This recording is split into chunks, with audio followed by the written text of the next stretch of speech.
Hello welcome back to my channel. ಹೇಗಿದ್ದೀರಾ ಎಲ್ಲ? ನೀವೆಲ್ಲ ಚೆನ್ನಾಗಿದ್ದೀರಾ ಅಂತ ಅಂದ್ಕೊಳ್ತೀನಿ. ಇವತ್ತಿನ ವಿಡಿಯೋದಲ್ಲಿ ನಾನು ಈ ಕಡಲೆ ಸೊಪ್ಪಿನ ಬಸ್ಸಾರು ಹಾಗೆ ಪಲ್ಯ ನಾನು ಇವತ್ತು ಮಾಡಿ ತೋರಿಸ್ತಾ ಇದ್ದೀನಿ. ಅದಕ್ಕೂ ಮುಂಚೆ ನನ್ನ ಚಾನಲ್ಗೆ ಹೊಸ ವ್ಯೂವರ್ಸ್ ಆಗಿದೆ, ಚಾನಲ್ನ ಸಬ್ಸ್ಕ್ರೈಬ್ ಮಾಡಿಕೊಂಡು ವಿಡಿಯೋ ನೋಡಿ. ಹಾಗೆಯೇ ಇವತ್ತು ನಾನು ಗಿವ್ ಅವೇ ಗಿಫ್ಟ್ಸ್ನ ನಾನು ಸೆಂಡ್ ಮಾಡ್ತಾ ಇದ್ದೀನಿ. ಸೊ ವಿಡಿಯೋದಲ್ಲಿ ಗಿಫ್ಟ್ಸ್ನ ತೋರಿಸಿ ಏನು ಕೊಡ್ತೀರಾ ಅಂತ ಕೇಳ್ತಾಯಿದ್ರು. ಸೊ ಗಿಫ್ಟ್ ತೋರಿಸ್ದಲ್ಲ, ನಾನು ಗಿಫ್ಟ್ ರೆಡಿ ಮಾಡಿ ಇವತ್ತು ನಾನು ಕಳಿಸ್ಕೊಟ್ಟಿದ್ದೀನಿ. ಸೊ ಇವತ್ತಿನ ರೆಸಿಪಿ ನೋಡೋಣ. ಇದು ಬಂದು ಕಡಲೆ ಸೊಪ್ಪು. ಇದೊಂದು ಎಷ್ಟು ಹೇಳ್ಬೋದು, ಇಷ್ಟೊಂದು ಬೌಲಷ್ಟು ನಾನು ತಗೊಂಡಿದ್ದೀನಿ. ಇದನ್ನು ಚೆನ್ನಾಗಿ ಉಪ್ಪು ಹಾಕಿ ನೀರಲ್ಲಿ ವಾಶ್ ಮಾಡಿ ಇಟ್ಕೊಂಡಿದ್ದೀನಿ. ಉಪ್ಪು ಹಾಕೋದು ಇದರಲ್ಲಿ ಹುಳ ಏನಾದರೂ ಇದ್ದರೆ ಅದು ಹೋಗೋದಕ್ಕೆ. ಸೊ ಸ್ವಲ್ಪ ಉಪ್ಪನ್ನು ಹಾಕಿ ಚೆನ್ನಾಗಿ ತೊಳೆದಿಟ್ಕೊಂಡಿದ್ದೀನಿ. ಹಾಗೆಯೇ ಸ್ವಲ್ಪ ತೊಗರಿಬೇಳೆ ತೊಗೊಂಡಿದ್ದೀನಿ, ಒಂದು ಕಪ್ ಆಗೋಷ್ಟು ತೊಗರಿಬೇಳೆ ತೊಗೊಂಡಿದ್ದೀನಿ. ಅದನ್ನು ಚೆನ್ನಾಗಿ ವಾಶ್ ಮಾಡಿ ಇಟ್ಕೊಂಡಿದ್ದೀನಿ. ಇವಾಗ ಇದು ಎರಡೂ ಒಂದು ಕುಕ್ಕರ್ಗೆ ಹಾಕ್ಕೊಳ್ಳೋಣ. ಸೊ ಇದೆರಡೂ ನಾವು ಬೇಯಿಸ್ಕೋಬೇಕಾಗತ್ತೆ. ಸೊ ಮೊದಲಿಗೆ ಸೊಪ್ಪು ಹಾಕ್ಕೊಳ್ಳೋಣ. ಸೊ ನೀವು ಯಾವ ಸೊಪ್ಪಲ್ಲಿ ಬೇಕಾದರೂ ಮಾಡ್ಕೋಬೋದು. ಅದಾದಮೇಲೆ ತೊಗರಿಬೇಳೆ ಹಾಕ್ಕೊಳ್ಳೋಣ. ಹಾಗೆಯೇ ಕಾಳು ಅಷ್ಟೇ, ನೀವು ಯಾವ ಕಾಳು ಬೇಕಾದರೂ ನೀವು ಯೂಸ್ ಮಾಡ್ಕೋಬೋದು. ಹಾಗೆಯೇ ಇದಕ್ಕೆ ಮಿಕ್ಸ್ ಆಗಿ ಬೇಕಾದರೆ ಹೆಸರು ಕಾಳು ಕೂಡ ಹಾಕ್ಕೋಬೋದು ನೀವು. ಸೊ ಇವಾಗ ಇದೆರಡು ಹಾಕಿ ಇದಕ್ಕೆ ಬೇಯೋದಕ್ಕೆ ಉಪ್ಪನ್ನು ಹಾಕಿ ಸ್ವಲ್ಪ ನೀರನ್ನು ಹಾಕಿ, ಸ್ವಲ್ಪ ಜಾಸ್ತಿನೇ ನೀರನ್ನು ಹಾಕಿ, ಬಿಕಾಸ್ ಇದು ನೀರಲ್ಲೇ ನಾವು ಸಾಂಬಾರು ಮಾಡೋದು. ಸೊ ಇದನ್ನು ಮಾಡಿಸಿ ಒಂದು ವಿಷಲ್ ಕೂಗಿಸ್ಕೊಳ್ಳಿ, ಜಾಸ್ತಿ ಬೇಡ. ಸೊ ನೆಕ್ಸ್ಟ್ ಇಲ್ಲಿ ನಾವು ಏನು ಸಾಂಬಾರಿಗೆ ಮಸಾಲೆ ರೆಡಿ ಮಾಡ್ಕೊಳ್ಳೋಣ. ಅದಕ್ಕೆ ಒಂದು ಪ್ಯಾನ್ ಇಟ್ಕೊಂಡು ಅದಕ್ಕೆ ಒಂದು 2ರಿಂದ 3 ಸ್ಪೂನಷ್ಟು ಆಯಿಲ್ ಹಾಕಿ, ಅದಕ್ಕೆ ಇದು ಚಿಕ್ಕ ಈರುಳ್ಳಿ ನಾನು 3 ತಗೊಂಡಿದ್ದೀನಿ. ಅದಾದಮೇಲೆ ಒಂದು ಹಸಿಮೆಣ್ಸಿನ್ಕಾಯಿ ಹಾಕ್ಕೊಳ್ತಾ ಇದ್ದೀನಿ. ಹಸಿಮೆಣ್ಸಿನ್ಕಾಯಿ ಮತ್ತು ಅಚ್ಕಾರದ ಪುಡಿ 2 ಹಾಕ್ಕೊಳ್ತಿರೋದು. ಸೊ ಹಾಗಾಗಿ ಸ್ವಲ್ಪ ಹಸಿಮೆಣ್ಸಿನ್ಕಾಯಿ, ಹಾಗೆಯೇ ಒಂದು 7ರಿಂದ 8 ಒಂದು 10 ಬೆಳ್ಳುಳ್ಳಿ ಹೆಸಲು. ಅದಾದಮೇಲೆ ಒಂದು 3/4 ಟೀ ಸ್ಪೂನಷ್ಟು ಜೀರಿಗೆ ಹಾಕ್ಕೊಂಡಿದ್ದೀನಿ. ನಾವು ಫ್ರೈ ಮಾಡ್ಕೊಳ್ಳೋಣ. ಸೊ ಈರುಳ್ಳಿ ಎಲ್ಲ ಚೆನ್ನಾಗಿ ಫ್ರೈ ಆಗಲಿ, ಅದೇ ತನಕ ನಾವು ಇದನ್ನು ಫ್ರೈ ಮಾಡ್ಕೊಳ್ಳೋಣ. ಫ್ರೈ ಮಾಡ್ಕೊಂಡಿದ್ರೆ ನಾವೊಂದು ಮಿಕ್ಸರ್ ಜಾರ್ಗೆ ಹಾಕ್ಕೊಳ್ಳೋಣ. ನೆಕ್ಸ್ಟ್ ಇಲ್ಲಿ ನಮ್ಮ ಸೊಪ್ಪು ಚೆನ್ನಾಗಿ ಬೆಂದಿದೆ. ಸೊ ಹಾಗೆಯೇ ನಾವು ರೆಡಿ ಮಾಡಿ ಇಟ್ಕೊಂಡಿದ್ವಿ ಮಸಾಲೆ, ಅದನ್ನು ಮಿಕ್ಸರ್ ಜಾರ್ಗೆ ಹಾಕ್ಕೊಂಡಿದ್ದೀನಿ. ಅದಕ್ಕೆ ಒಂದು 1/4 ಕಪ್ ಆಗೋಷ್ಟು ತೆಂಗಿನಕಾಯಿ ಪೀಸ್ ಮಾಡಿ ಹಾಕ್ಕೊಳ್ತಾ ಇದ್ದೀನಿ. ತುರಿ ಬೇಕಾದರೂ ಹಾಕ್ಕೋಬೋದು. ನೆಕ್ಸ್ಟ್ ಇದಕ್ಕೆ ನಾವು ಬೇಯಿಸಿಟ್ಕೊಂಡಿದ್ವಲ್ಲ ಸೊಪ್ಪು ಹಾಗೆ ತೊಗರಿಬೇಳೆ, ಅದನ್ನು ಒಂದು ಸ್ಪೂನಷ್ಟು, ಒಂದು 2ರಿಂದ 3 ಸ್ಪೂನಷ್ಟು ಇದಕ್ಕೆ ಹಾಕ್ಕೊಳ್ಳೋಣ ರುಬ್ಬೋದಕ್ಕೆ. ಅಂದರೆ ಅದರ ಒಂದು ಥಿಕ್ನೆಸ್ ಬರುತ್ತೆ ಅಂತ. ಅದಾದಮೇಲೆ ಇದಕ್ಕೆ ಅರಶಿನ ಪುಡಿ ಒಂದು ಅರ್ಧ ಟೀ ಸ್ಪೂನಷ್ಟು ಅರಶಿನ ಪುಡಿ ಹಾಕ್ಕೊಳ್ಳಿ. ಅದಾದಮೇಲೆ ಒಂದು ಟೀ ಸ್ಪೂನಷ್ಟು ಧನಿಯಾಕಾಳು. ಈ ಧನಿಯಾಕಾಳು ಆಲ್ರೆಡಿ ಇದು ಫ್ರೈ ಆಗಿದೆ, ಸೊ ಹಾಗಾಗಿ ನಾನು ಫ್ರೈ ಮಾಡೋದಕ್ಕೆ ಹಾಕಿಲ್ಲ. ಹಾಗೆಯೇ ಸ್ವಲ್ಪ ಹುಣಸೆಹಣ್ಣು. ಸೊ ಈ ಸೊಪ್ಪು ಹುಳಿ ಇರೋದ್ರಿಂದ ಸ್ವಲ್ಪ ಹುಣಸೆಹಣ್ಣನ್ನು ಹಾಕ್ಕೊಳ್ಳಿ. ಸೊ ಬೇರೆ ಸೊಪ್ಪಾದರೆ ಸ್ವಲ್ಪ ಜಾಸ್ತಿ ಹುಣಸೆಹಣ್ಣು ಹಾಕ್ಕೊಳ್ಳಿ. ಅದಾದಮೇಲೆ ಇದಕ್ಕೆ ಒಂದು 1/2 ಟೀ ಸ್ಪೂನಷ್ಟು ಅಚ್ಕಾರದ ಪುಡಿ ಹಾಕ್ಕೊಂಡಿದ್ದೀನಿ. ನಾವು ರುಬ್ಕೊಳ್ಳೋಣ. ನೆಕ್ಸ್ಟ್ ನಾನಿಲ್ಲಿ ಬಸ್ತಿಟ್ಕೊಳ್ತಾ ಇದ್ದೀನಿ.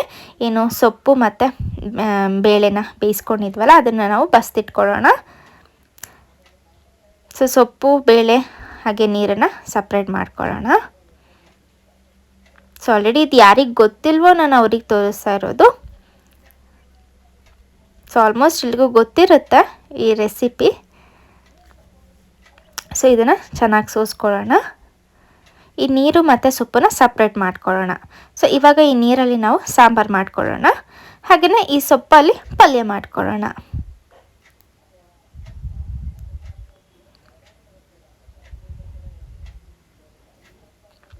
ನೆಕ್ಸ್ಟ್ ಈ ನೀರನ್ನು ಬೇಯಿಸಿಟ್ಕೊಂಡಿದ್ವಲ್ಲ, ನೀರಿಗೆ ನಾವು ರುಬ್ಬಿರೋಂಥ ಮಸಾಲೆನ ಹಾಕ್ಕೊಳ್ಳೋಣ. ಮಸಾಲೆ ಹಾಕಿ ಇದನ್ನು ನಾವು ಚೆನ್ನಾಗಿ ಕುದಿಸ್ಕೋಬೇಕು. ಸೊ ಇದಕ್ಕೆ ಉಪ್ಪು ಖಾರ ಬೇಕಾದ್ರೆ ನೀವು ನೋಡ್ಕೊಂಡು ಹಾಕ್ಕೊಳ್ಳಿ.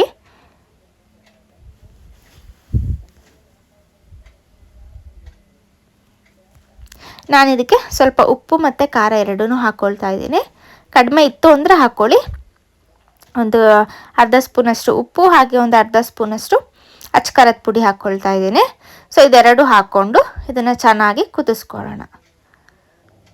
ಸೊ ಇದೊಂದು ಕುದಿ ಬಂದರೆ ಇದಕ್ಕೆ ಒಗ್ಗರಣೆ ಕೊಟ್ಟರೆ ನಮ್ಮ ಸಾಂಬಾರು ರೆಡಿ ಆಯಿತು. ಸೊ ಚೆನ್ನಾಗಿ ಕುದಿಲಿ. ಸೊ ನಿಮಗೆ ಕ್ವಾಂಟಿಟಿ ನೋಡ್ಕೊಳ್ಳಿ, ನಿಮಗೆ ಇನ್ನೂ ಕ್ವಾಂಟಿಟಿ ಜಾಸ್ತಿ ಬೇಕು ಅಂದರೆ ನೀರನ್ನು ಸೇರಿಸ್ಕೋಬೋದು. ಸೊ ಇಲ್ಲಿ ನಮ್ಮ ಸಾಂಬಾರು ರೆಡಿ ಆಗಿದೆ. ಇದಕ್ಕೆ ನಾವು ಒಗ್ಗರಣೆ ಕೊಟ್ಕೊಳ್ಳೋಣ. ಸೊ ಇಲ್ಲಿ ನಾನು ಒಂದು ಪ್ಯಾನ್ ಇಟ್ಕೊಂಡು ಅದಕ್ಕೆ ಒಂದು 2-3 ಸ್ಪೂನಷ್ಟು ಆಯಿಲ್ ಹಾಕ್ಕೊಳ್ಳೋಣ. ಆಯಿಲ್ ಹಾಕಿ ಅದಕ್ಕೆ ಸಾಸಿವೆ ಸಿಡ್ದಾದ್ಮೇಲೆ ಸೊ ಇಲ್ಲಿ ಸಾಸಿವೆ ಎಲ್ಲ ಸಿಟ್ಟಾಗಿದೆ. ಇದಕ್ಕೆ ಒಂದು 4-5 ಬೆಳ್ಳುಳ್ಳಿ ಹೆಸಳನ್ನ ಜಜ್ಜಿಬಿಟ್ಟು ಹಾಕ್ಕೊಳ್ತಾ ಇದ್ದೀನಿ. ಅದಾದಮೇಲೆ ಇದಕ್ಕೆ ಕರಿಬೇವಿನ ಸೊಪ್ಪು, ಒಂದು ಎಲೆಯಷ್ಟು ಕರಿಬೇವಿನ ಸೊಪ್ಪು, ಹಾಗೆಯೇ ಒಣಮೆಣಸಿನ್ಕಾಯಿ ಇಷ್ಟನ್ನು ಹಾಕಿ ನಾವು ಇದನ್ನು ಫ್ರೈ ಮಾಡ್ಕೊಳ್ಳೋಣ. ಸ್ವಲ್ಪ ಫ್ರೈ ಆದಮೇಲೆ ನಾವು ಇದಕ್ಕೆ ಸಾಂಬಾರು ಸೇರಿಸ್ಕೊಳ್ಳೋಣ. ಸೊ ನಮ್ಮ ಸಾಂಬಾರಿಲ್ಲಿ ರೆಡಿ ಆಯಿತು. ಸೇರಿಸ್ಕೊಂಡು ನೀವು ಸ್ಟವ್ ಆಫ್ ಮಾಡ್ಕೊಬಿಡಿ. ಸೊ ನಮ್ಮ ಸಾಂಬಾರು ರೆಡಿ ಆಯಿತು.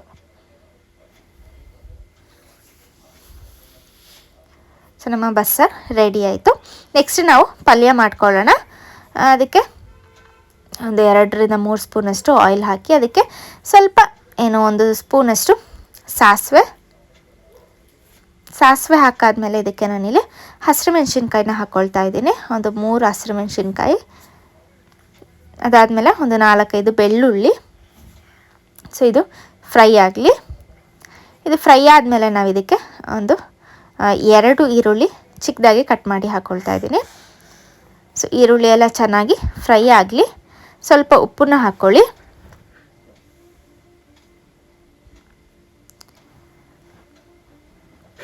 ಸೊ ಈರುಳ್ಳಿ ಫ್ರೈ ಆಗ್ತಾ ಇದೆ. ಇವಾಗ ನಾನು ಸ್ವಲ್ಪ ಉಪ್ಪನ್ನ ಹಾಕ್ಕೊಳ್ತಾ ಇದ್ದೀನಿ. ಸೊ ಬೇಗ ಬೇಯುತ್ತೆ.